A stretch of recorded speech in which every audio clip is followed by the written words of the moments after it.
We'll be having a meeting. One of the things I'm doing in 2 weeks' time is to invite one of you to come to my school at lunchtime to explain your case, because your fight is our fight.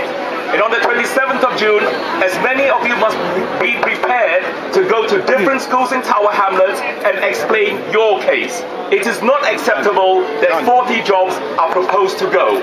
We know that there's money in the system. I'm not going to talk to you about, Fred Goodwin, the richest public servant who's been paid. That is, there is money in the system.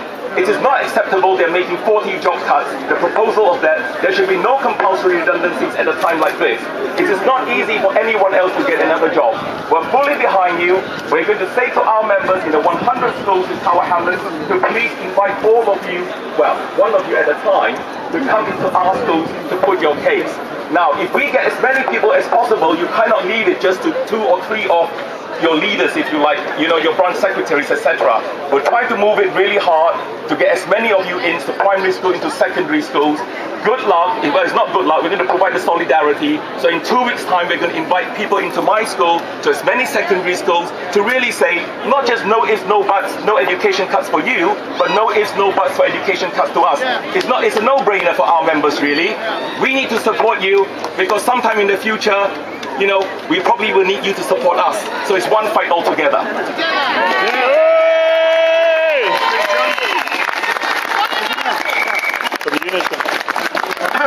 We have John McLaughlin, who's the branch secretary of Unison Tower Hamlets, who would like to say some words to us. John just making a dramatic entrance. I'm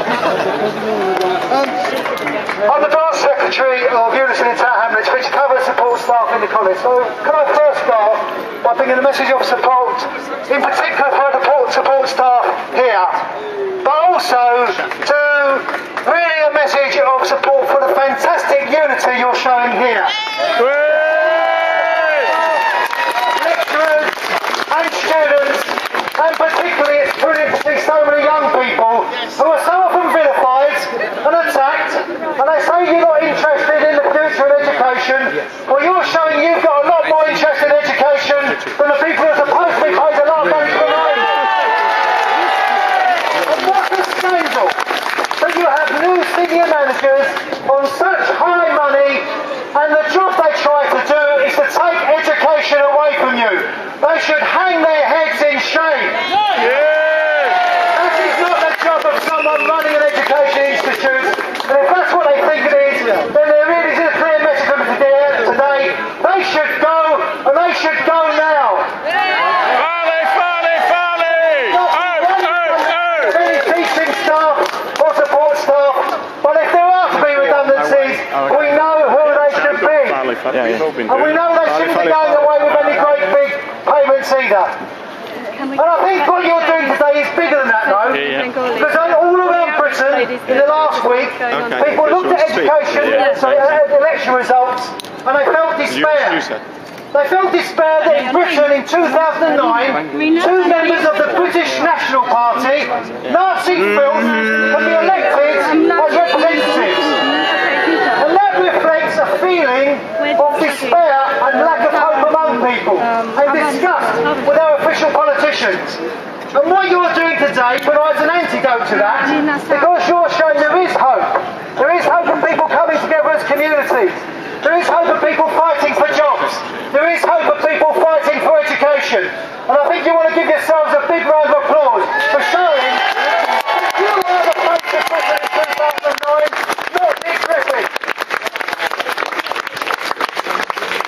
But I also want to say you are not on your own. You just heard from Lawrence. We've had our members and teachers at St Paul's Way talking about the strike action to save jobs there.